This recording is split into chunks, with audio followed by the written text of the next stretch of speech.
তুরস্কের ইস্তাম্বুল থেকে আপনাদের সাথে আছি আমি সরওয়ার আলম। আমার কথা আপনি যেখানে আছেন, যে অবস্থায় আছেন, যদি শুনতে পান তাহলে একটু লিখে জানাবেন। আর যদি কোনো সমস্যা হয় তাহলেও অবশ্যই লিখে জানাবেন। দুটো বিষয় নিয়ে কথা বলার জন্য আজকে লাইভে আসলাম। একটা হচ্ছে গাজা ভূখণ্ডে অস্ত্র ছেড়ে দেওয়ার সিদ্ধান্ত নিয়েছে প্রতিরোধ যোদ্ধারা। বিষয়টা কি আসলে?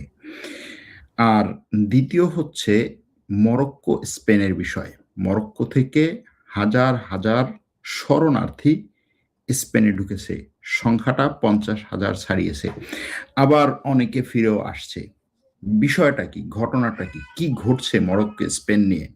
সেখানে হঠাৎ করে এই উত্তেজনার পেছনে কারণ কি? যেগুলো ভাষা ভাষা আমরা জানি, এই জিনিসগুলোর আরো গভীরে গিয়ে কিভাবে ব্যাখ্যা করা সম্ভব, এগুলো নিয়েই আলোচনা করব। এই আলোচনার শুরুতে জাস্ট আপনাদের কাছে একটা প্রশ্ন রাখি, সেটা হচ্ছে মরক্কোর আসল মানচিত্রটা কি? মরক্কোর মানচিত্রটা কেমন? আপনারা কি একটু বলতে পারবেন, অথবা দেখাতে পারবেন? তো আর বলতে পারি না। আপনারা কি বলতে পারবেন যে মরক্কোর আসল মানচিত্রটা কি, বা সেটা দেখতে কি রকম? তারপরেও আমার মনে হয় আমি আপনাদেরকে জাস্ট হচ্ছে একটা মানচিত্র দেখাতে পারি। এখান থেকে কোনটাকে আপনি মরক্কোর মানচিত্র বলবেন? এই প্রশ্নটা রেখে, জাস্ট দুটো প্রশ্ন রাখবো, রেখে তারপরে আমরা মূল আলোচনা যাব। একটা হচ্ছে এই যে মানচিত্র, এই মানচিত্রটাকে আপনি এখান থেকে কোনটাকে মরক্কোর মানচিত্র বলবেন?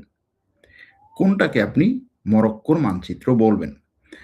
আর আরেকটা প্রশ্ন হচ্ছে যে এই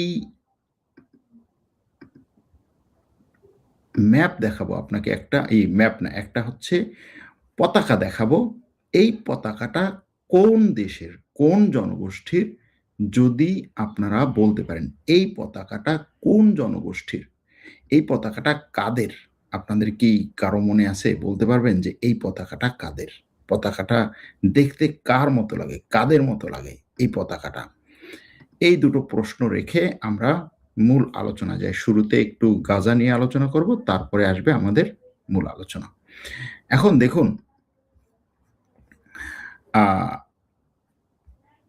যে আলোচনাটায় আমরা আসতে চাচ্ছিলাম সেটা হচ্ছে শুরুতে গাজা নিয়ে আলোচনা।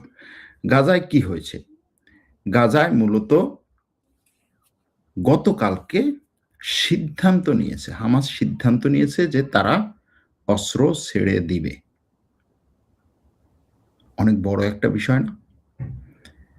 এত বছরের লড়াই, এত বছরের সংগ্রাম, এত বছরের প্রচেষ্টা, গাজাকে নিজের মানে মাটি কামড়ে থাকার যে প্রচেষ্টা, সেটা গত ৩ বছরের ইসরায়েলি আক্রমণের পরে তারা এসে সিদ্ধান্ত নিতে বাধ্য হয়েছে যে তারা এখানে অস্ত্র ছেড়ে দিবে।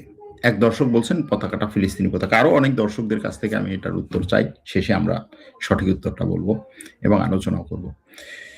তো তাদের এই অস্ত্র ছেড়ে দেওয়ার বিষয়টা কি? তারা বলছে এই সিদ্ধান্ত খুব সহজ ছিল না, আমাদের অন্তরে রক্তক্ষরণ হচ্ছে, তারপরেও এই সিদ্ধান্ত আমাদের নিতে হচ্ছে যদি এটার উসিলায় গাজা ভূখণ্ডের সাধারণ মানুষদের জীবন বাঁচে। সিদ্ধান্তটা কোন শর্তে নিচ্ছে তারা? যে ইসরায়েল আর গাজায় আক্রমণ করবে না, তারাও গাজা থেকে অস্ত্র ছেড়ে দিবে, এবং অস্ত্র ছেড়ে দেওয়ার পরে তাদেরকে গাজা থেকে চলে যেতে হবে। তবে তারা কিছু শর্ত দিয়েছে। শর্তের একটা হচ্ছে যে আমরা এই অস্ত্র ইসরায়েলের হাতে দেব না, এই অস্ত্র দেব কার কাছে? ফিলিস্তিন জাতীয় সরকারের কাছে। ফিলিস্তিন জাতীয় সরকার কে? ফিলিস্তিনের জাতীয় সরকার কে, যেই জাতীয় সরকারের হাতে তারা এই অস্ত্রটা ছেড়ে দিচ্ছে? মাহমুদ আব্বাসের নেতৃত্বে, তাই না? মাহমুদ আব্বাস কার পপেট? গেল সেটা। এরপরে তাদের আরেকটা শর্ত হচ্ছে যে যতক্ষণ পর্যন্ত না ইসরায়েল তার শর্ত পূরণ করে, অর্থাৎ ইসরায়েল এই অঞ্চল ছেড়ে যায়, বা এই যুদ্ধবিরতির যে শর্তগুলো, দ্বিতীয় ধাপের যে শর্ত, যে ইসরায়েল কোনো আক্রমণ করবে না এবং ইসরায়েলও অস্ত্র ছেড়ে দিবে, সেটা যতক্ষণ না হবে ততক্ষণে আমরা অস্ত্র ছাড়ব না। কিন্তু এখানে প্রশ্ন হচ্ছে, ইসরায়েল তো অস্ত্র ছাড়বে না, সে বহুবার বলেছে। ইসরায়েল এবং আমেরিকা, বিশেষ করে ডোনাল্ড ট্রাম্প এবং নেতানিয়াহু, এরা এই গত ৩ বছর ধরে যত আলোচনা হয়েছে, সেটা হোক হামাস নিয়ে, হোক গাজা ভূখণ্ড নিয়ে, হোক ফিলিস্তিন নিয়ে, হোক অন্য কোনো দেশ নিয়ে, হোক লেবানন নিয়ে অথবা ইরান নিয়ে, যতগুলো আলোচনা হয়েছে, এই আলোচনার কোনোটাতেই তারা কখনোই হচ্ছে নিজেদের কথায় ঠিক থাকেনি। আজকে একটা বলেছে নিজের স্বার্থের জন্য, সেটা গতকালকেই না করে দিয়েছে। আগামীকালের কথা বলছি না, গতকালকেই না করে দিয়েছে। এরকম কিছু লোকদের সাথে আপনি চুক্তি করছেন, সেখানে সে শক্তি খাটাচ্ছে এবং এই শক্তি খাটানোর বিরুদ্ধেও কেউ দাঁড়াচ্ছে না।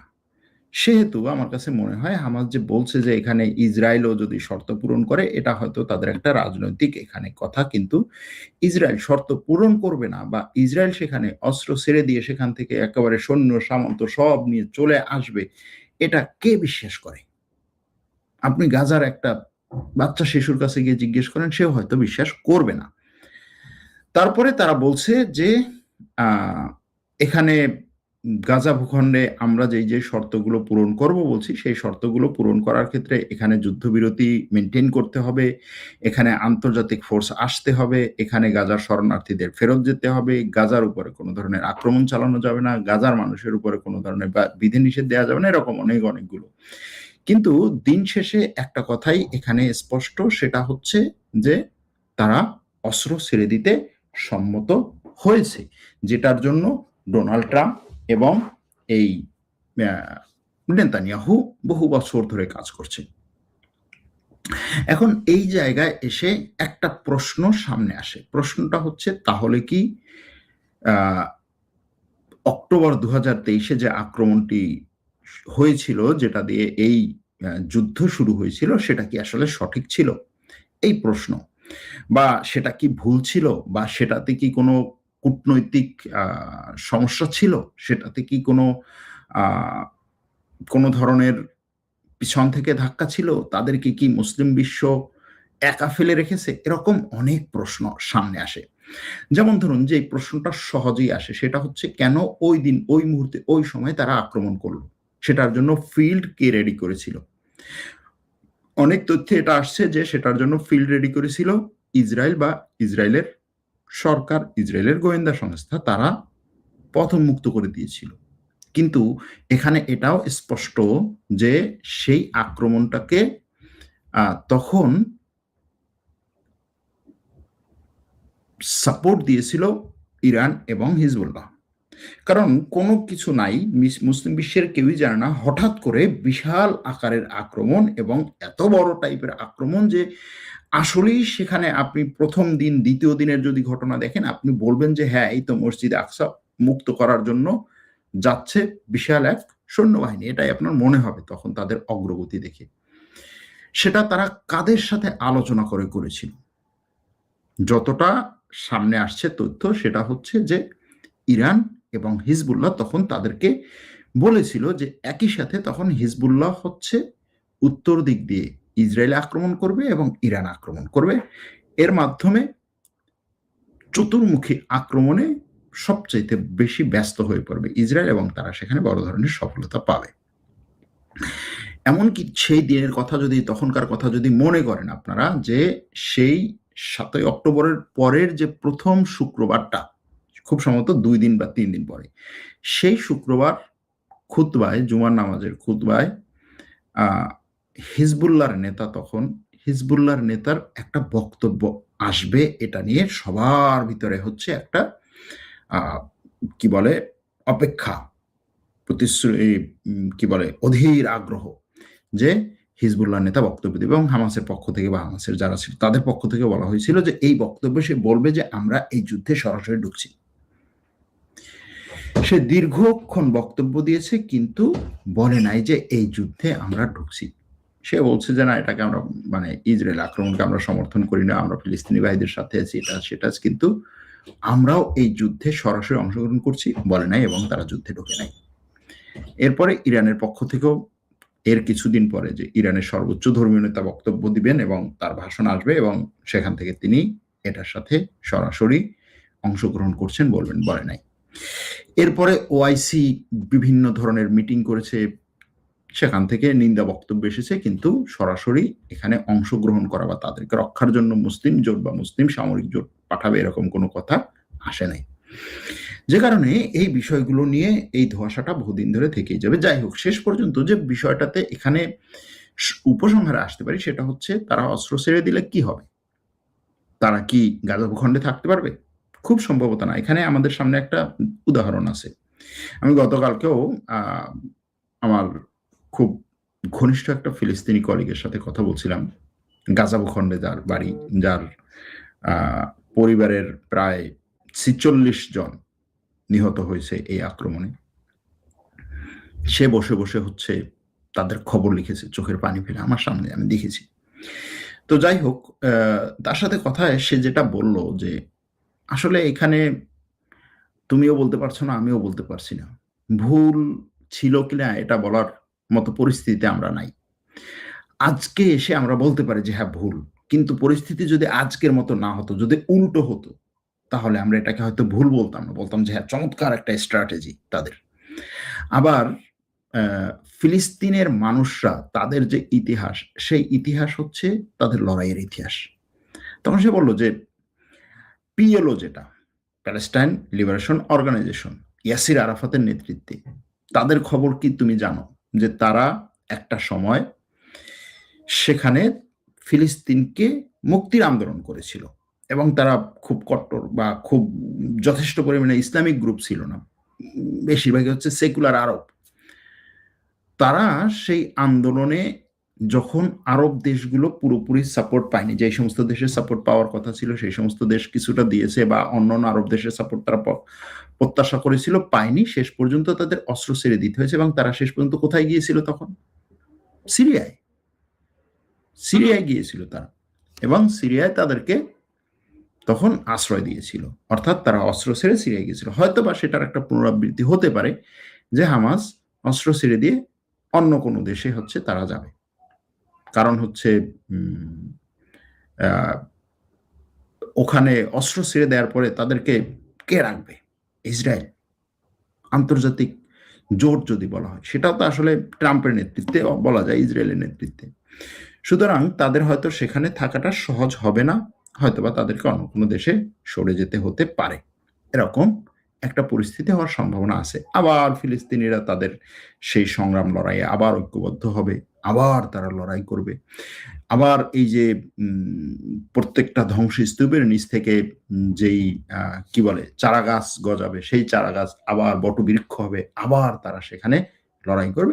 এটা হচ্ছে তাদের কথা, যে আমরা শত শত বছর ধরে এটার সাথে পরিচিত। এজন্য এখানে উপসংহারে আপনি আসতে পারবেন না যে বিজয় হয়েছে, পরাজয় হয়েছে, অথবা ইসরায়েলকে একেবারে শেষ করে দিয়েছে, নেতানিয়াহুকে এটার মধ্যে নিয়ে এসেছে, ওটার মধ্যে নিয়েছে, কৌশল করেছে। এটা শুধুমাত্র কৌশলের অংশ। ইসরায়েল অস্ত্র না ছাড়লে তারা ছাড়বে না, এটাই একটা বিশাল চাল। কিসের বিশাল চাল? ইসরায়েল অস্ত্র ছাড়বে না এটা তো জানা কথা, এটা নতুন কিছু। ইসরায়েল কোন দিন বলেছে অস্ত্র ছাড়বে? কিন্তু আপনি অস্ত্র ছেড়ে দিতে বাধ্য হচ্ছেন, এটাই হচ্ছে বাস্তবতা। যাই হোক, এবার আমরা একটু মরক্কোতে যাই। যে প্রশ্নটা করেছিলাম যে মরক্কোর মানচিত্র কোনটা? মরক্কোর মানচিত্র নিয়ে প্রশ্ন থাকাকালীন আমরা আরেকটা প্রশ্নতে যাই, যে মরক্কো এবং স্পেনের মানচিত্র কোনটা? আপনি স্পেন এবং মরক্কোর মানচিত্র আমি আপনাদেরকে পাশাপাশি দেখাই। এটা হচ্ছে উপরের সাদা অংশটা হচ্ছে স্পেন, নিচের সাদা অংশটা হচ্ছে মরক্কো, মাঝখানে যে হালকা নীল অংশ সেটা হচ্ছে পানি, সাগর। একটা হচ্ছে ভূমধ্যসাগর, ডান পাশে হচ্ছে ভূমধ্যসাগর, বাম পাশে হচ্ছে আটলান্টিক মহাসাগর। আর এই আটলান্টিক মহাসাগর এবং ভূমধ্যসাগরের মাঝখান দিয়ে যে জায়গাটা গিয়েছে এটা হচ্ছে আপনার কি বলে জিব্রাল্টার প্রণালী। এখন এই জিব্রাল্টার প্রণালীর উপরটা হচ্ছে স্পেন, নিচটা হচ্ছে মরক্কো। এখন আমরা যে বলছি যে মরক্কো থেকে স্পেনে যাচ্ছে হাজার হাজার শরণার্থী,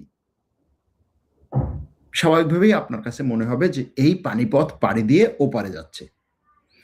আমাদের এডিটর হচ্ছে যে ভিডিও শেয়ার করেছে ফেসবুকে এবং ইউটিউবে শর্ট ভিডিও, সেখানেও সে লিখেছে যে সাগর পাড়ি দিয়ে সাঁতরে ওপারে গেল হচ্ছে হাজার হাজার শরণার্থী। আসলে বিষয়টা সেরকম না। এই যে কেউটাটা দেখেন আপনি, মরক্কোর যে মানচিত্র, মরক্কোর যে ম্যাপ, মরক্কোর যে ভূখণ্ড, সেটার মধ্যেই একটা জায়গা হচ্ছে কেউটা, আর একটা জায়গা হচ্ছে এই দেখেন মেলিলা। এই মেলিলা আর কেউটা হচ্ছে স্পেনের ভূখণ্ড। স্পেন, এটা হচ্ছে স্পেন। মেলিলা এবং কেউটা হচ্ছে স্পেনের ভূখণ্ড। আমি যদি আপনাকে সেই মানচিত্রটাকে এভাবে দেখাই, আপনি হয়তো আরো খুব সহজে বুঝতে পারবেন। দেখেন, এই যে নিচে মরক্কো, এই মরক্কোর উপরে দুটো পতাকা স্পেনের। এই এই জায়গাটা হচ্ছে কেউটা, এই বাম পাশের জায়গাটা হচ্ছে কেউটা, আর এই ডান পাশের জায়গাটা হচ্ছে মেলুলা। এই জায়গাটুকু স্পেনের ভূখণ্ড। এখন প্রশ্ন করতে পারেন যে কি বলেন ভাই, মরক্কোর এই জায়গায় স্পেনের ভূখণ্ড, মরক্কো এই এই স্পেন কোথায়, সে সাগর পাড়ে দিয়ে ওপারে, তার এইখানে এইটুকু জায়গা দখল করে রাখার কি দরকার? ঐতিহাসিকভাবে এইখানের অনেক অঞ্চল স্পেন তাদের কলোনি করে রেখেছিল। সেই কলোনিগুলো তারা ছেড়ে যাওয়ার সময় কিছু কিছু কৌশলগত জায়গা তারা পুরোপুরি ছেড়ে যায়নি, তার মধ্যে এই দুটো জায়গা। এখন এই দুটো জায়গা হচ্ছে স্পেনের অংশ। এখন মরক্কো থেকে স্পেনে যাচ্ছে এইভাবে, এখান থেকে তারা স্পেনে লোক পাঠাচ্ছে বা স্পেনের লোক যাচ্ছে। এখন লোকদেরকে কি আসলে মরক্কো থেকে পাঠানো হচ্ছে নাকি তারা নিজেরা যাচ্ছে, এটা একটা প্রশ্ন। আপনি যদি ভিডিওগুলো দেখেন, আমাদের টেলিগ্রাম চ্যানেলে ভিডিওগুলো আছে, ভিডিওগুলো দেখলে আপনি দেখবেন যে মরক্কো থেকে গাড়িতে মানে ট্রাকে ভরে তারপরে হচ্ছে ওই স্পেনের এই অংশের সীমান্তের কাছে গিয়ে তারপরে তাদের ট্রাক থেকে তাদেরকে আনলোড করা হচ্ছে। মানে ট্রাক থেকে যেভাবে মাল আনলোড করে ঠিক সেইভাবে মানে প্রচুর পরিমাণে মানুষ আনলোড করা হচ্ছে। কেউ খালি গায়ে, কেউ হাফ প্যান্ট পরা, কেউ শর্ট প্যান্ট পরা, কেউ হচ্ছে প্যান্ট গেঞ্জি পরা, হাতে কিছু নেই, জাস্ট হচ্ছে সাধারণ মানুষ দৌড়াচ্ছে শুধু। এবং সেখানে থাকা ট্রাফিক পুলিশ বলেন, সেনাবাহিনীর লোক বলেন, তারা আবার দেখাচ্ছে এই এই দিক দিয়ে যাও, এই দিক দিয়ে যাও, ওই দিক দিয়ে যাও, এভাবে তাদেরকে দেখাচ্ছে। সুতরাং এটা দেখে স্বাভাবিকভাবে যেটা বোঝা যায় সেটা হচ্ছে যে ওই লোকগুলোকে মরক্কোর সরকার পরিকল্পিতভাবে স্পেনের এই ভূখণ্ডে পাঠাচ্ছে। এখন স্পেনের এই ভূখণ্ডের উপরে মরক্কোর দাবি আছে কিনা? আছে। মরক্কো দাবি করে যে এই ভূখণ্ড আমার এবং এটা ছেড়ে দিতে হবে আমাকে, এটা মরক্কোর দাবি। এখন মরক্কোর এই দাবির বিপরীতে স্পেন বলছে যে এটা ঐতিহাসিকভাবে সমাধান করা একটা ভূখণ্ড, এটা নিয়ে তোমার আর দাবি করার কিছু নেই। এখন এই জায়গাতে এসে আপনি অনেক কিছু বলতে পারবেন, মরক্কো স্পেন, মরক্কোর পক্ষে স্পেনের পক্ষে, স্পেন ইসরায়েলের বিরুদ্ধে, মরক্কো ইসরায়েলের পক্ষে, এরকম অনেক ইকুয়েশন আছে, সেগুলোতে আসবো। তার আগে মরক্কোর একটা জায়গায় চলে যাব, যেই জায়গার সাথে আমার নিজের স্মৃতি বিজড়িত। আমি সেখানে দেখাবো আপনাদেরকে, অনেকগুলো বিষয় দেখাবো। দেখেন, তার আগে এই যে মানচিত্রটা, এখানে 1945 সালে দ্বিতীয় বিশ্বযুদ্ধের পর আফ্রিকা থেকে অনেক এই যে কলোনি যারা করেছিল, উপনিবেশ, ইউরোপের দেশগুলো আফ্রিকার যে সমস্ত অঞ্চল দখল করে রেখেছিল, তারা চলে যায়। চলে যাওয়ার পরে সেখানে এক একটা জনগোষ্ঠী, জাতিগোষ্ঠী হয় এবং সেগুলো আস্তে আস্তে রাষ্ট্রে রূপান্তরিত হয়। আজকে 2026 সালে এসে এখানে দেখাচ্ছে যে একটা জায়গা, জাস্ট একটা জায়গা, আফ্রিকার একটা জায়গা এখনো পর্যন্ত রাষ্ট্র হয়নি, সেটা হচ্ছে ওয়েস্টার্ন সাহারা বা পশ্চিম সাহারা। এটাই আমি প্রশ্ন করেছিলাম যে আপনি মরক্কোর মানচিত্র কোনটা বলবেন, জাস্ট হচ্ছে এখানে এই যে মরক্কো যতটুকু লেখা এটা, নাকি এই মরক্কো এবং ওয়েস্টার্ন সাহারা এটা? মরক্কো এই ওয়েস্টার্ন সাহারাকে নিজের অংশ বা নিজের ভূখণ্ড মনে করে, দাবি করে এবং সে সেভাবেই করছে। কিন্তু এখানে একটা বড় বিষয় আছে। সেই বড় বিষয়টা হচ্ছে এই যে আমি পতাকাটা দেখিয়েছিলাম, সেই পতাকাটা অনেকে বলছেন এটা ফিলিস্তিনের পতাকার মতো বা ফিলিস্তিনের পতাকার মতো এটাকে লাগে, এটা অনেকেই বলেছিলেন। কিন্তু আপনি যদি এই পতাকাটার কে আরো ভালো করে দেখেন তাহলে দেখবেন যে না, এখানে ফিলিস্তিনের পতাকার মতোই হয়তো দেখতে, কিন্তু মাঝখানে একটা চাঁদ তারা আছে। এটা হচ্ছে এই বাতি সাহারা বা ওয়েস্টার্ন সাহারা বা পশ্চিম সাহারার যে জনগণ, সেখানে এই পশ্চিম সাহারার কাহিনীটা কি? পশ্চিম সাহারার কাহিনীটাতে, আচ্ছা ওই কাহিনীতে আসার আগে আপনাকে আরেকটু ভালো করে এই পশ্চিম সাহারার ছবিটা দেখাই, এই এই মানচিত্রটা দেখাই। মরক্কোর পরে এটা হচ্ছে পশ্চিম সাহারা। এই পশ্চিম সাহারা আবার দেখেন ২ ধরনের রং আছে। একটা হচ্ছে হালকা হলুদ আর একটা হচ্ছে গাঢ় হলুদ। এই হালকা হলুদ রংগুলো হচ্ছে, রঙের জায়গাটা হচ্ছে মরক্কোর অধীনে, পুরোপুরি এখন মরক্কো কন্ট্রোল করে এই জায়গাটাকে। আর এই যে গাঢ় হলুদ জায়গা, এইটা হচ্ছে পশ্চিম সাহারা আরব ডেমোক্রেটিক রিপাবলিক নামে একটা কি বলে স্বঘোষিত রাষ্ট্র। তারা এখনো রাষ্ট্র হয়নি, স্বঘোষিত একটা গোষ্ঠী। তারা বলছে যে আমরা এরকম একটা রাষ্ট্র যেটা পুরো পশ্চিম সাহারার স্বাধীনতার জন্য কাজ করে। তাদের সংক্ষেপে যারা এই স্বাধীনতার জন্য লড়াই করে পশ্চিম সাহারা, তাদের নাম হচ্ছে পলিজারো। এই পলিজারো গোষ্ঠীর এই পতাকা বহন করে। এই পলিজারো গোষ্ঠী মনে করে যে পশ্চিম সাহারা পুরোপুরি তাদের একটা স্বাধীন রাষ্ট্র হওয়া দরকার, মরক্কো এটা দখল করছে, এটা হচ্ছে তাদের কথা। আর মরক্কোর কথা হচ্ছে এটা আমার ঐতিহাসিকভাবে আমার ভূখণ্ড। স্পেন যখন এই অঞ্চল ছেড়ে যায় ১৯৬২-৬৩ সালের দিকে, স্পেন যখন এই অঞ্চল ছেড়ে যায়, তখন এই পলিজারো এরা হচ্ছে স্পেনের বিরুদ্ধে, তখন আগে থেকে স্পেনের বিরুদ্ধে এরা লড়াই করতো যে আমরা এই এখানকার ভূখণ্ড, এদেরকে বলা হয় সাহার কি কি বলা হয়, সাহারাওয়ি, মানে সাহারার জনগণ। এই সাহারাওয়িরা স্পেনের বিরুদ্ধে লড়াই করে বহু বছর ধরে। স্পেন যখন এখানে উপনিবেশ গাড়ছে তখন থেকেই তাদের বিরুদ্ধে লড়াই করে। সেই লড়াই করতে করতে যখন হচ্ছে এই ইউরোপীয়রা এই অঞ্চল ছেড়ে যায়, স্পেন ছেড়ে যায়, তখন এই সাহারাওয়িদের কথা হচ্ছে এটা আমাদের ভূখণ্ড, আমরা এখানে রাষ্ট্র গঠন করব। ঠিক সেই সময় মরক্কো বলে যে না, এই জায়গাটা ঐতিহাসিকভাবে আমার জায়গা, আমি এটাকে আমার ভূখণ্ড হিসেবে নিচ্ছি। তো এ নিয়ে এই সাহারাওয়িদের মধ্যে এবং মরক্কোর মধ্যে লড়াই আছে। মরক্কো এটাকে নিজের অংশ মনে করে, আর এই তারা মনে করে যে এটা হচ্ছে তাদের অংশ। এখন এই পলিজারো যারা, এই পলিজারো গ্রুপ বা পলিজারো সশস্ত্র গোষ্ঠী, তাদেরকে আবার সাপোর্ট দেয় একদিক থেকে মৌরিতানিয়া, আরেক দিক থেকে এখানে আছে হচ্ছে আলজেরিয়া। আমি দেখাবো সেটা। তো এই পশ্চিম সাহারা দেখেন, এটা আটলান্টিক মহাসাগরের তীরে। এখানে এই যে পশ্চিম সাহারার গুরুত্বপূর্ণ একটা শহর হচ্ছে আল দাখলা বা আদ দাখলা।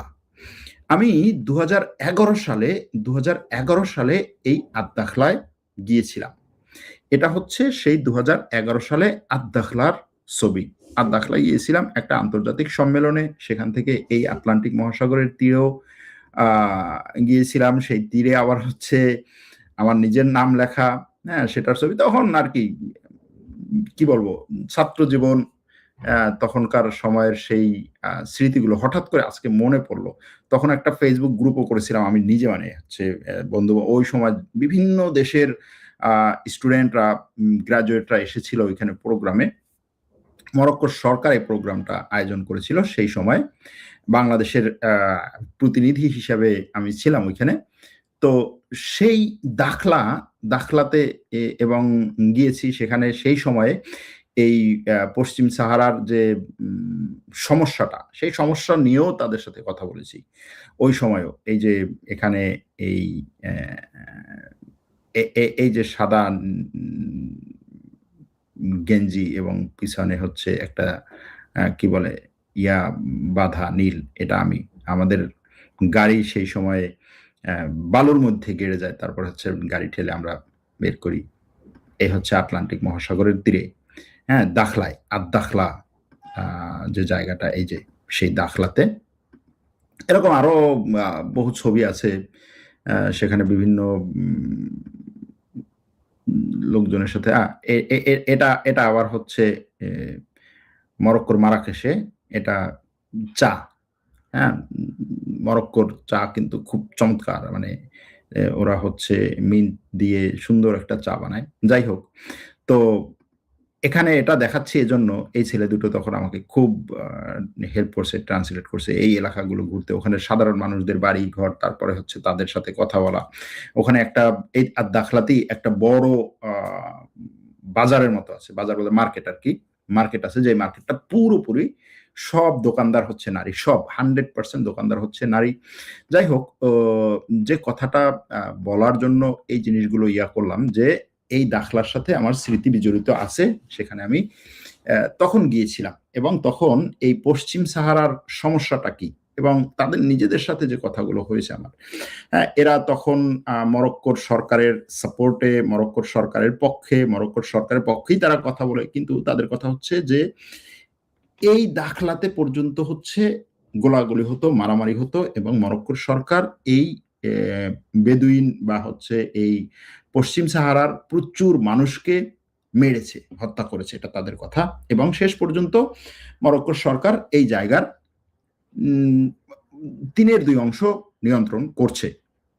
এখন এই 3/2 অংশ নিয়ন্ত্রণ করলেও এখানে সেই নিয়ন্ত্রণটা খুব সহজ না। সেখানে এই দেখেন, এটা হচ্ছে ওয়াল, পুরো মরুভূমির মধ্যে, এই যে মরক্কো আর হচ্ছে ওই যে দাখলা বলতেছি, পশ্চিম সাহারার যেই অংশ, পলিজারোদের বিদ্রোহী বা স্বাধীনতাকামী গ্রুপ যেটা পশ্চিম সাহারার, তাদের এই অংশটা বালু দিয়ে এবং ওয়াল করে রেখেছে মরক্কোর সরকার। এটাকে অনেকে এভাবেও বলছে, দেখো শুধুমাত্র ফিলিস্তিনের ওয়াল নিয়ে কেন কথা বলো, এই মরক্কো যে ওয়াল করে রেখেছে এটা নিয়েও কথা বলা দরকার, এরকম অনেকেই আছে। এখন এটার পক্ষে বিপক্ষে অনেক বক্তব্য আছে, সেগুলোই নিয়ে আসবো, এবং আজকের এই যে ঘটনা, স্পেনের সাথে যেই ঘটনাগুলো ঘটছে সেটা নিয়ে আজকে মূলত আলোচনা করব। দেখেন, আরো একটা জিনিস বলি, এই যে মরক্কোর এই কেউটা এবং মেলিলা স্পেন দখল করে রেখেছে বা স্পেনের ভূখণ্ড হিসেবে আছে, শুধুমাত্র এটাই না, দেখেন মরক্কোর এই যে জিব্রাল্টার প্রণালী, জিব্রাল্টার প্রণালীর জিব্রাল্টার কি জাবাল তারেক, তাই না, জাবাল তারেক বিন জিয়াদ ওখানে যাওয়ার পরে এই যে স্পেনে মুসলমানদের বিজয়, সেখান থেকেই তো এই জিব্রাল্টার আসছে, জাবাল তারেক। দেখেন সেই জিব্রাল্টার জায়গাটা, স্পেনের এই জিব্রাল্টার জায়গাটা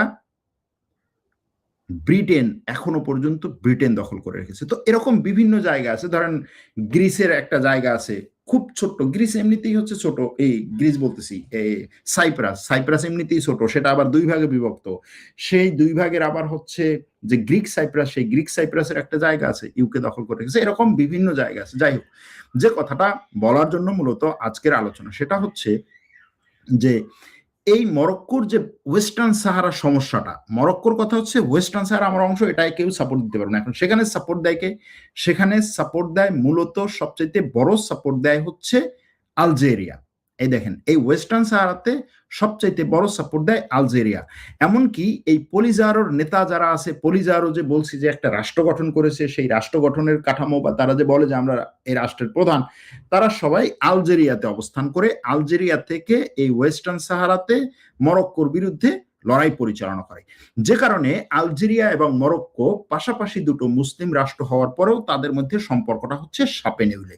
এখন এই আলজেরিয়া যে সমর্থন দিচ্ছে, এই আলজেরিয়ার সাথে এসে ওয়েস্টার্ন সাহারাতে এই পলিজারোদেরকে সমর্থন দিচ্ছে স্পেন। স্পেন সরাসরি তাদেরকে সমর্থন দিচ্ছে। শুধু তাই না, গত কিছুদিন আগে স্পেনের সরকার একটা নতুন আইন করেছে, সেই আইনটা হচ্ছে এই ওয়েস্টার্ন সাহারাতে যারা, স্পেন যখন চলে যায় 1973 সালে, সেই সময়ের আগ পর্যন্ত যারা এই ওয়েস্টার্ন সাহারাতে জন্মগ্রহণ করেছে তাদেরকে স্পেন নাগরিকত্ব দিবে। এমনকি যারা জন্মগ্রহণ করেছে তাদের সন্তান এবং নাতিদেরকেও স্পেন নাগরিকত্ব দিবে। তার মানে হচ্ছে এই ওয়েস্টার্ন সাহারার একটা বড় অংশকে স্পেন নাগরিকত্ব দিতে চায়। কিন্তু মরক্কোর কথা হচ্ছে, কেন তুমি এটা করতে চাও? আমার জায়গায় এসে তুমি তাদেরকে স্পেনের নাগরিকত্ব দিয়ে তারপরে হচ্ছে স্পেনের সাথে তাদের যে একটা যোগাযোগ, সেখান থেকে টাকার আদান প্রদান, সেখান থেকে বিভিন্ন ধরনের সাপোর্ট তুমি এখানে নিয়ে এসে আমার বিরুদ্ধে তাদেরকে আরো বেশি, মানে কি বলে, ফুসলিয়ে দিয়ে এখানে একটা বড় ধরনের সংঘাত বাঁধাতে চাও, এবং সেটার জন্য আলজেরিয়ার সাথে একত্রে কাজ করছো। গত সপ্তাহে স্পেনের রাষ্ট্রপতি আলজেরিয়া সফর করে, আলজেরিয়ার রাষ্ট্রপতির সাথে কয়েকটা চুক্তি করে। চুক্তিগুলোর মধ্যে একটা হচ্ছে দুই দেশের মধ্যে সামরিক সম্পর্ক বৃদ্ধি করা এবং দুই দেশের মধ্যে রাজনৈতিক ও কূটনৈতিক সম্পর্ক আরো বৃদ্ধি করা। এখন মরক্কো মনে করছে যে আলজেরিয়ার সাথে স্পেনের এই চুক্তি এবং এই সফরগুলো ওয়েস্টার্ন সাহারাকে আরো বেশি অশান্ত করবে। এখন এই ওয়েস্টার্ন সাহারাকে যখন আরো বেশি অশান্ত করবে, তাহলে আমি কেন শুধু শুধু স্পেনকে শান্তিতে থাকতে দেব? মরক্কোর কথা হচ্ছে এটা। তুমি যদি ওয়েস্টার্ন সাহারাতে এসে কোনো টাচ করতে চাও, তাহলে এই কি বলে কেউটা এবং মেথিলা, এই দুটো জায়গা আমাকে ছেড়ে দিতে হবে, অথবা এখানে তোমাকে আমি অশান্ত করব। কিন্তু প্রশ্ন হচ্ছে, ঘটনা কি শুধু এতটুকুই? এতটুকু না। আলজেরিয়ার সাথে স্পেনের এত সম্পর্কটা কেন? এটাও একটা প্রশ্ন, যে আলজেরিয়ার সাথে স্পেনের এত সম্পর্ক কেন, এত দহরম মহরম সম্পর্ক কেন? এটা একটা প্রশ্ন। এখন সেটা বুঝতে হলে আমাদের খুঁজতে হবে যে ইউরোপের যে তেল গ্যাসের দরকার হয়, ইউরোপের তেল গ্যাস ইউরোপের দেশগুলো কোথা থেকে পায়? উপর থেকে পায়, অর্থাৎ নরওয়ে, ফিনল্যান্ড, ওই জায়গাতে কিছু তেল গ্যাস আছে, সেখান থেকে পায়। আর হচ্ছে পূর্ব দিক থেকে পায়, অর্থাৎ রাশিয়ার থেকে পায়, সেখানে ঝামেলা। আর হচ্ছে নিচ থেকে পায়। নিচ থেকে কোথায়? এই আলজেরিয়া থেকে। এমনকি ট্রান্স আফ্রিকান গ্যাস পাইপলাইন বলতে একটা গ্যাস পাইপলাইন করার চিন্তা ভাবনা হচ্ছে বা করতেছে, সেটা হচ্ছে এই আলজেরিয়ার সোজা নিচে নামলে হচ্ছে নাইজেরিয়া আছে। নাইজেরিয়া হচ্ছে গ্যাসের খনি, তেল গ্যাসের খনি। সেখান থেকে এই আফ্রিকার মধ্য দিয়ে আলজেরিয়া হয়ে ইউরোপে তেল গ্যাস নেওয়ার পরিকল্পনা। এখন স্পেন এই আলজেরিয়া থেকে ব্যাপক পরিমাণে তেল গ্যাস পায়। স্পেনের কথা হচ্ছে, আমার অর্থনৈতিক নিরাপত্তা আলজেরিয়ার সাথে সম্পৃক্ত। আলজেরিয়াকে আমি কোনোভাবেই ছেড়ে দিতে পারবো না। আলজেরিয়ার সাথে আমার সম্পর্ক গঠন করতেই হবে, সম্পর্ক রাখতেই হবে। আর আলজেরিয়ার কথা হচ্ছে, আমি এখানে এই ওয়েস্টার্ন সাহারার যে স্বাধীনতাকামী, তাদেরকে আমি সাপোর্ট দিয়েই যাব। এখন মরক্কোর কথা হচ্ছে, আলজেরিয়া তোমার বিরুদ্ধে আমি সরাসরি না করতে পারলো তোমার সাথে, আমি স্পেনকে ব্যস্ত রাখবো। এখন শুধুমাত্র কি তাই? বিষয়টা কি শুধু এতটুকু? বিষয়টা শুধু এতটুকু না। এই বিষয়টা বুঝতে হলে আমাদের আরো পিছনে ফিরে যেতে হবে। মরক্কোর সাথে আমেরিকা এবং ইসরায়েলের সম্পর্কটা কি? দেখেন, এখানে এই যে স্পেনে যাচ্ছে শরণার্থী, হাজার হাজার শরণার্থী স্পেনে যাচ্ছে, এই ঘটনা বা এই খবরের পরপরই কোন জিনিসটা সামনে আসলো? এই খবরের পরপরই যে জিনিসটা সামনে আসলো সেটা হচ্ছে কি, যে ইউরোপের অনেকগুলো দেশ, বিশেষ করে ইতালির সাথে সাথে বললো কি, যে আমি স্পেনের সাথে হচ্ছে ফ্রি মুভমেন্ট চুক্তি, যেটা অর্থাৎ স্পেন থেকে ইতালিতে মানুষজন সহজে কোনো ধরনের বাধা ছাড়া, বর্ডারে কোনো ধরনের চেক ছাড়া যে যেতে পারবে, যে সেঙ্গেন সিস্টেম, সেই সিস্টেমটা আমি বন্ধ করে দিলাম। কেন বন্ধ করে দিলাম? কারণ হচ্ছে স্পেনে হাজার হাজার শরণার্থী ঢুকছে। ভাই, স্পেনে যে শরণার্থী ঢুকছে, তারা তো স্পেনের মূল ভূখণ্ডে যেতে তো তাদের হয়তো তো আরো অন্তত 4-5 বছর লাগবে। স্পেনের মূল ভূখণ্ডে যেতে তাদের আরো 4-5 বছর লাগবে। কারণ এই কেউটা থেকে সাঁতরে তো আর সে ওপারে যেতে পারবে না, বা এখানে ঢোকার মানেই হচ্ছে যে সে আবার দৌড়ে বর্ডার পার হয়ে গেল, বিষয়টা তো সেরকম না। এখানে এমনকি এই কেউটা এবং মেরিল্লা থেকে স্পেনের ভূখণ্ড হওয়ার পরও এখান থেকে স্পেনের যে নাগরিক, এখানে নাগরিকরা তো স্পেনের নাগরিক, এদেরকেও পর্যন্ত স্পেনে যেতে হলে স্পেশাল অনুমতি নিয়ে তারপরে যেতে হয়। বিষয়টা তাদের জন্য এরকম না যে তারা স্পেনের ভূখণ্ডের নাগরিক এবং ওখান থেকে উড়াল দিল আর স্পেনে গেল। বিষয়টা এত সহজ না। এখন প্রশ্ন হচ্ছে, এই জায়গাতে ইতালি, ফ্রান্স, সেই একেবারে কোথায় ওই মানে উত্তরে ইউরোপের স্পেনের সাথে ওদের কোনো মানে বর্ডারের কোনো সম্পর্কই নেই। বর্ডার হচ্ছে আরো অন্তত 10টা দেশ পার হয়ে, তারপরে ফিনল্যান্ড, তারপরে হচ্ছে ডেনমার্ক। এদের সেই ফিনল্যান্ড ডেনমার্ক বলতেছে যে হ্যাঁ, স্পেনের সাথে আমাদের হচ্ছে এই চুক্তি, কি বলে, সেঙ্গেন চুক্তি বাতিল করতে হবে। ভাই, তোমার বর্ডারে যাইতে হলে তো একটা শরণার্থীর অন্তত 2 বছর খালি হাঁটা লাগবে। তো তুমি কেন হচ্ছে এটা বাতিল করতে যাচ্ছ? এটা প্রশ্ন। আবার আরেকটা প্রশ্ন আছে, সেটা হচ্ছে যে স্পেনের এই ভূখণ্ডে, মানে স্পেনের মূল ভূখণ্ড থেকে এতটুকু দূরে বা অনেক দূরে, এইখানে শরণার্থী আসার কারণে তুমি বলতেছো স্পেনকে আমি সেঙ্গেনের বাইরে বের করে দেবো। ভালো কথা। গ্রিসের যেই সমস্ত দ্বীপে, তুরস্কের কাছে গ্রিসের কিছু দ্বীপ আছে, একেবারে তুরস্কের পেটের মধ্যে, গ্রিস থেকে প্রায় 150, 200, 300 কিলোমিটার দূরে, সেই দ্বীপে যে হাজার হাজার শরণার্থী সিরিয়ানরা যখন গিয়েছিল, তখন তো তুমি বলো নাই যে গ্রিসকে সেঙ্গেনের বাইরে বের করে দিতে হবে, তাহলে এখানে প্রশ্নটা কি? প্রশ্ন আসে না? অবশ্যই আসে। এখন সেই প্রশ্ন খুঁজতে হলে আপনার যেতে হবে স্পেনের সাথে ইসরায়েলের এবং আমেরিকার সম্পর্ক, মরক্কোর সাথে ইসরায়েলের এবং আমেরিকার সম্পর্ক খুঁজতে। কারো পক্ষে বিপক্ষে বলছি না, ফ্যাক্টগুলো আপনাদের সামনে নিয়ে আসার চেষ্টা করতেছি। দেখেন, ঘটনাগুলো বলি। আপনার ঘটনার সিলসিলাটা দেখতে হবে যদি বুঝতে চান। হ্যাঁ, অনেক দর্শক এখানে ইয়ে করবেন যে ভাই এগুলো কি, এগুলো হচ্ছে বলার কোনো কিছু আছে? এগুলোর জন্য আমরা আপনার এই এগুলো দেখতেছি নাকি? যে কজন দেখতে চান, যারা ঘটনা বুঝতে চান, তাদের জন্য আমার এই লাইভ। আচ্ছা, এখন আসি যে ঘটনার সিলসিলা কি। আপনারা জানেন যে কত সালে, 1900 কত 67, তাই না? 1967 সালেই তো যে আরব ইসরায়েল যুদ্ধটা হলো। সেই আরব ইসরায়েল যুদ্ধের আগে আরব দেশগুলোর একটা বৈঠক হয় মরক্কোতে। মরক্কোর তখন, মরক্কো কিন্তু রাজতন্ত্র, জানেন কিনা আমি জানি না, মরক্কো কিন্তু রাজতন্ত্র। মরক্কো চালায় হচ্ছে রাজা, মরক্কোর রাজা মোহাম্মদ, এরপরে হচ্ছে মোহাম্মদ 2, মোহাম্মদ 6, মোহাম্মদ 7, এরকম আছে। এরকম ওই যে দাখলা যখন আমি গেলাম মরক্কোতে, তখন মরক্কোর রাষ্ট্রীয় সর্বোচ্চ, ওই প্রোগ্রামে রাষ্ট্রীয় সর্বোচ্চ যে ব্যক্তি ওই প্রোগ্রামে অংশগ্রহণ করেছে সে হচ্ছে মরক্কোর বর্তমান যে রাজা, তার ছেলে প্রিন্স। প্রিন্সের বয়স ছিল তখন খুব সম্ভবত 11 বছর, আমার যদি ভুল না হয়ে থাকে, খুব সম্ভবত 11 বছর। তো আমি দেখলাম তখন যে 11 বছরের একটা ছেলে, ছোটখাটো চিকনা টিকনা 11 বছরের একটা ছেলে সামনে হাঁটছে, তার পিছনে সামরিক জেনারেল, তার পিছনে মন্ত্রীরা, তার পেছনে ডিসি, তার পেছনে অন্যান্য সরকারি কর্মকর্তারা হাঁটছে। এবং ওই প্রোগ্রামে স্টেজে সে যখন উঠছে, তখন স্টেজে ওঠার আগে একটা মানে তাদের একটা রীতি, সেটা হচ্ছে যে সম্মানিত যে তার হাত ধরে চুমো খাওয়া। ওই জেনারেলরা সবাই এসে ওই মরক্কোর কি বলে রাজার ছেলে 11 বছর বয়সী, তার হাত ধরে চুমো খাচ্ছে। আপনারা ভিডিও দেখবেন, এরকম অনেক ভিডিও আছে রাষ্ট্রীয় অনুষ্ঠানে।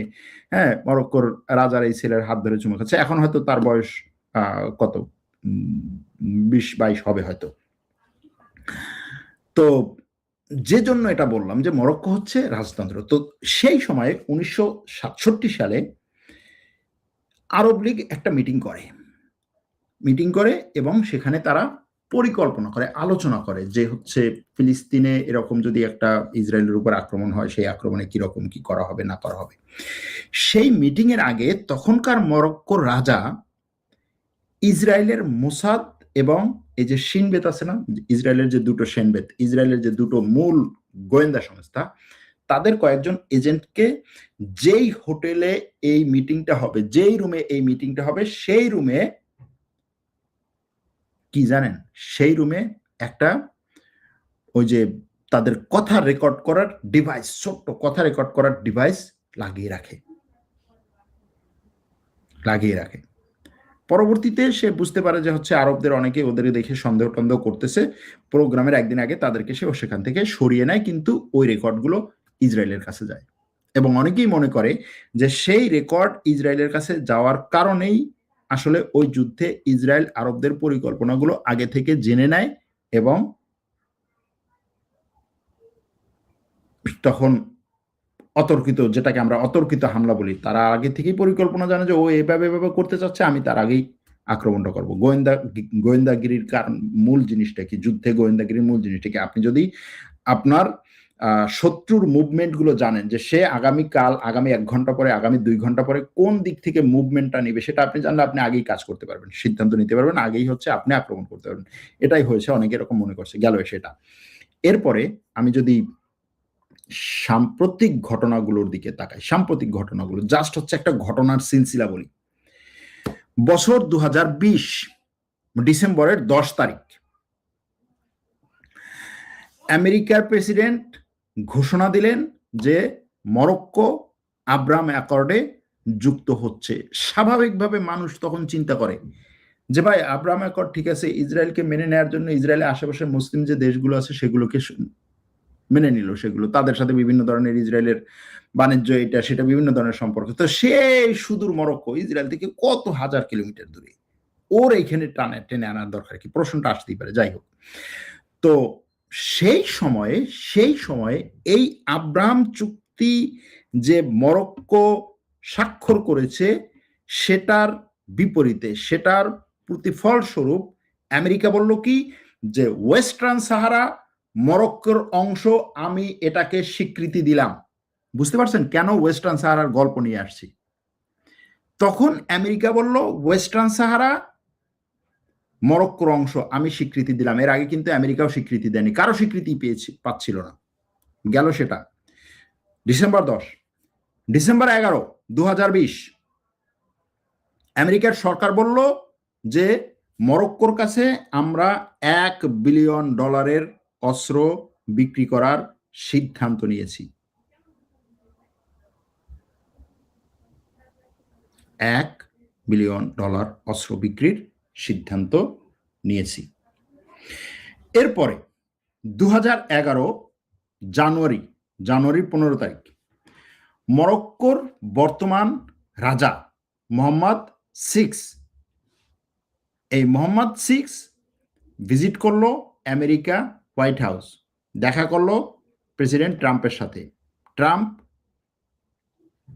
ট্রাম্পের সাথে দেখা করে সে ট্রাম্পকে একটা অ্যাওয়ার্ড দিল, মানে মরক্কো থেকে সে অ্যাওয়ার্ড নিয়ে গেল ট্রাম্পের জন্য। অ্যাওয়ার্ডটা কি? অ্যাওয়ার্ডটা হচ্ছে order of Mohammad. Order of Mohammad award দেয়া হলো ট্রাম্পকে। কেন?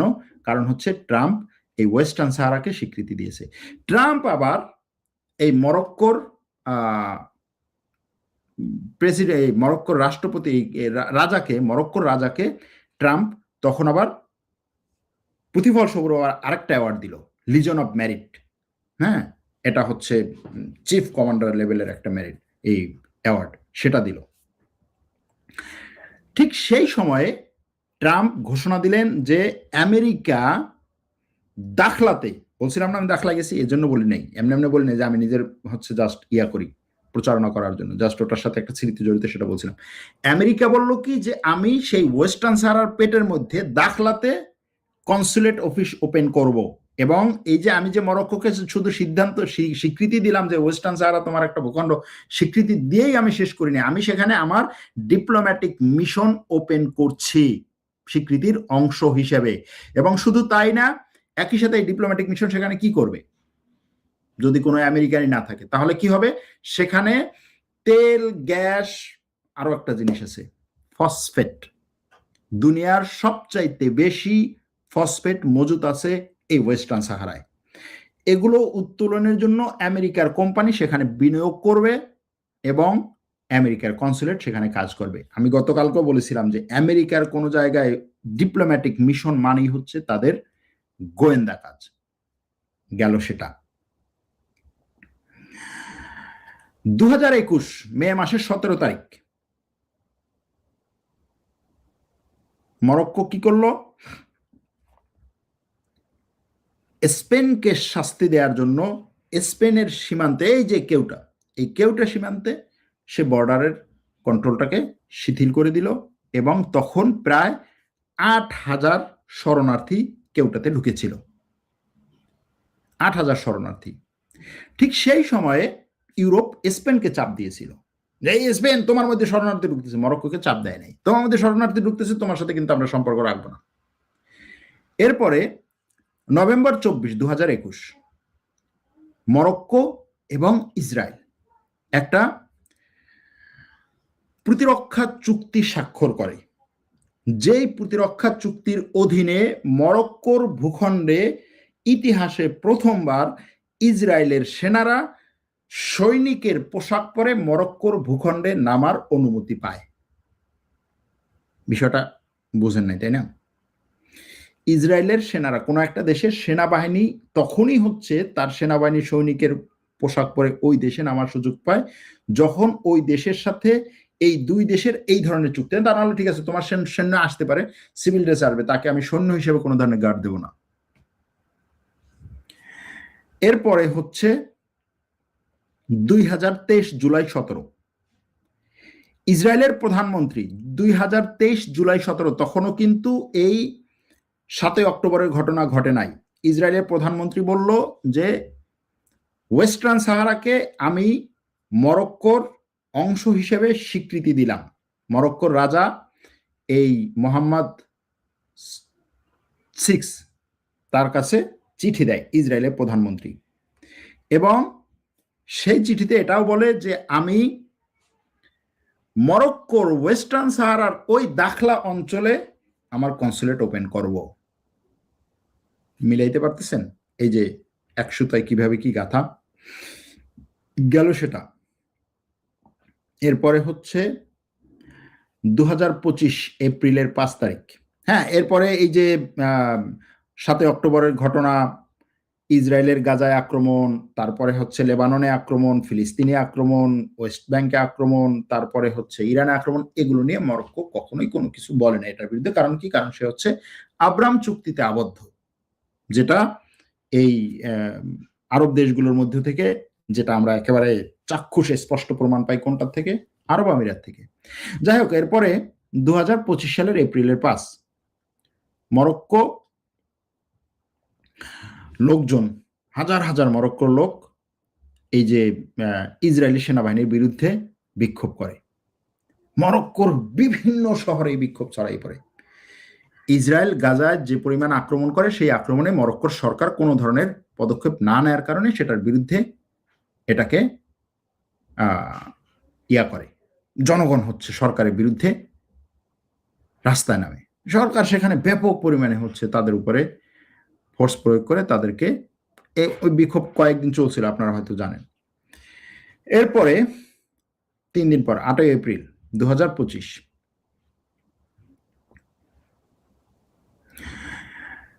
আমেরিকার স্টেট ডিপার্টমেন্ট একটা নতুন করে আবার একটা স্টেটমেন্ট জারি করে এবং বলে যে আমরা মরক্কোর ওয়েস্টার্ন সাহারার ও কি বলে কর্তৃত্ব বা দখলদারিত্ব স্বীকৃতি দিলাম আবার নতুন করে। কেন? তখন এটা নিয়ে আবার একটু দ্বন্দ্ব হয়েছিল যে ট্রাম্প মুখে বলেছে তাতেই কি হচ্ছে নাকি। হ্যাঁ, পররাষ্ট্র মন্ত্রণালয় তখন করেছে। 2025 অক্টোবরের 9 তারিখ,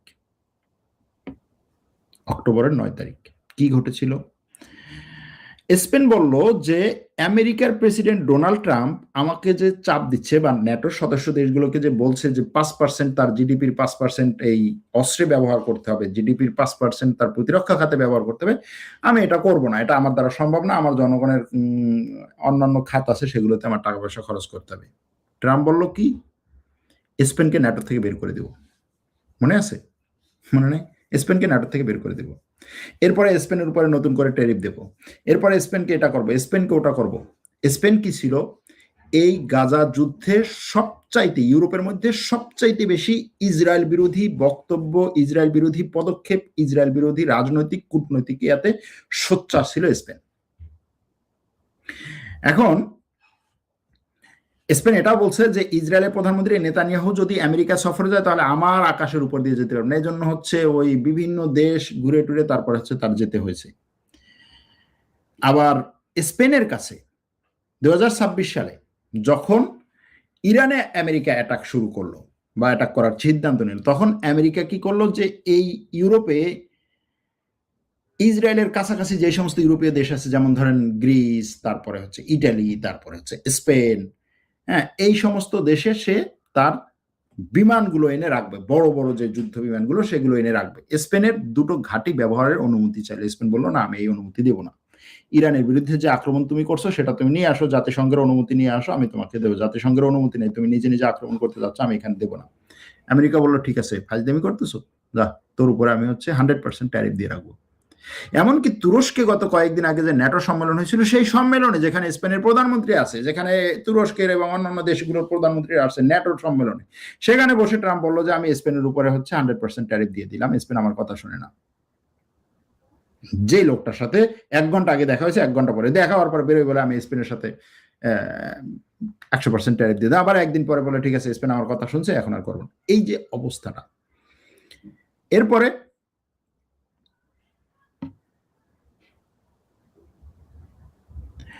ইসরায়েল একটা আইন করেছিল এপ্রিলে, এই মাসে, এবছর এপ্রিলের দিকে, যে হচ্ছে ফিলিস্তিনের বাড়িঘরগুলোকে হচ্ছে উচ্ছেদ করে সেখানে হচ্ছে দখলদারদের বাড়িঘর বসানো যাবে, এরকম একটা আইন করেছিল। সেটার বিরুদ্ধে আবার হাজার হাজার মরক্কোর মানুষ রাস্তায় নেমেছিল, সেখানেও ব্যাপক পরিমাণে তাদের উপরে লাঠিচার্জ এটা সেটা করে তাদেরকে ইয়ে করা হয়েছে। এরপরে এবছর মার্চ মাসের 2 তারিখ স্পেন বলছে কি যে আমেরিকার রোতা এবং মোরন নামক যে মিলিটারি বেজ বা সামরিক ঘাঁটি আছে, এই ঘাঁটি দুটো ব্যবহার করতে চাইছে ইরানের উপর আক্রমণে, আমি দেব না। ডোনাল্ড ট্রাম্প মার্চ মাসের 3 তারিখ বলল যে হচ্ছে স্পেনের সাথে সব ধরনের বাণিজ্য আমি বন্ধ করে দিলাম। এপ্রিলের 24 তারিখ একটা কি বলে পেন্টাগনের লিক হওয়া একটা তথ্যে দেখা গেল যে ইরানের উপরে যে আক্রমণ, সেই আক্রমণে স্পেন আমেরিকার পাশে থাকবে না। জুলাইয়ের 27 তারিখ, এই তো গত 2 দিন আগে, জুলাইয়ের 24 তারিখ স্পেনের রাষ্ট্রপতি আলজেরিয়া এসে বলল যে আমি আলজেরিয়ার সাথে একত্রে কাজ করব এবং ওয়েস্টার্ন সাহারার জন্য কাজ করব।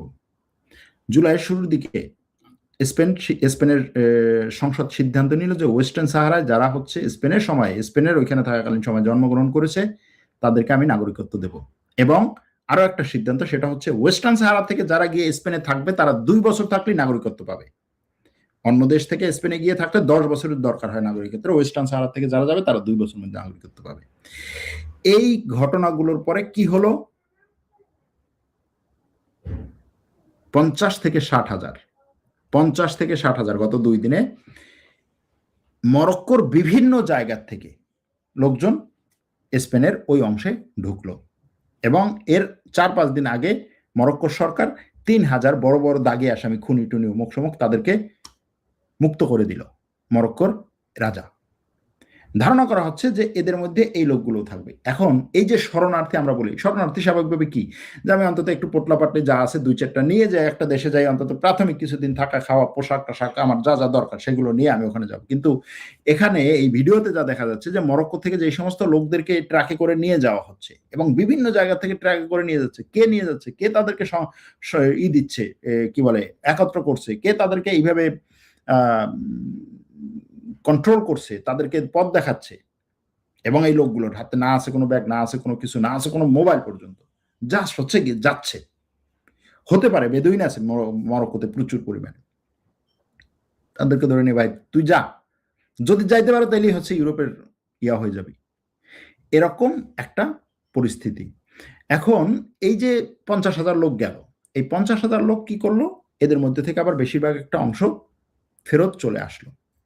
কিন্তু প্রশ্ন হচ্ছে এই যে ঘটনাটা ঘটলো, এই ঘটনায় মরক্কো থেকে স্পষ্ট দেখা যাচ্ছে যে এই শরণার্থীদেরকে এখানে পাঠানো হচ্ছে। মরক্কোর বিরুদ্ধে কেউ কথাই বলল না। ইউরোপ, এই মরক্কো তুমি এটা কিভাবে করতেছো, এটা করার কোনো অধিকার তোমার নাই। তারা বলল স্পেনের সাথে আমরা সম্পর্ক ছিন্ন করব। পুরো ইসরায়েলের নেতৃত্ব, ইসরায়েলের মন্ত্রীরা, ইসরায়েলের যত যারা আছে জায়নবাদী, সবাই এটা নিয়ে যথেষ্ট পরিমাণে, হ্যাঁ তুমি কি এখন দেখো, এখন বুঝো, স্পেন আমার বিরুদ্ধে কথা বলছিল, এখন তুমি বুঝো।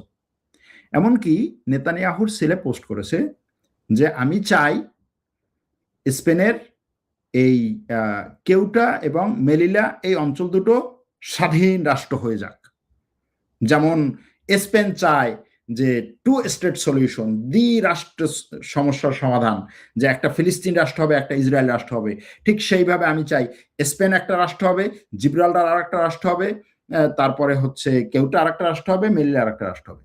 যাই হোক, এখানে বিভিন্ন জিনিস যুক্ত করা সম্ভব। কিন্তু এই যে সিলসিলা, এই সিলসিলার পরে এখন আপনি মূল্যায়ন করেন যে এই স্পেন এবং মরক্কোর বিষয়ের ঘটনাগুলো কি। একটা হচ্ছে স্পেনের ঐতিহাসিকভাবে যে কলোনি বা উপনিবেশবাদ, সেটার সাথে এই জায়গাগুলোর দখলে রাখা। আরেকটা হচ্ছে বর্তমানে ইসরায়েল, আমেরিকা, স্পেন, মরক্কো, পলিজারো, তারপরে হচ্ছে আলজেরিয়া, ওয়েস্টার্ন সাহারার সমস্যা। এই সবগুলোকে দেখে তারপরে আপনার একটা সিদ্ধান্ত নিতে হবে, কে সঠিক, কে ভুল, কে কোন দিকে আছে না আছে।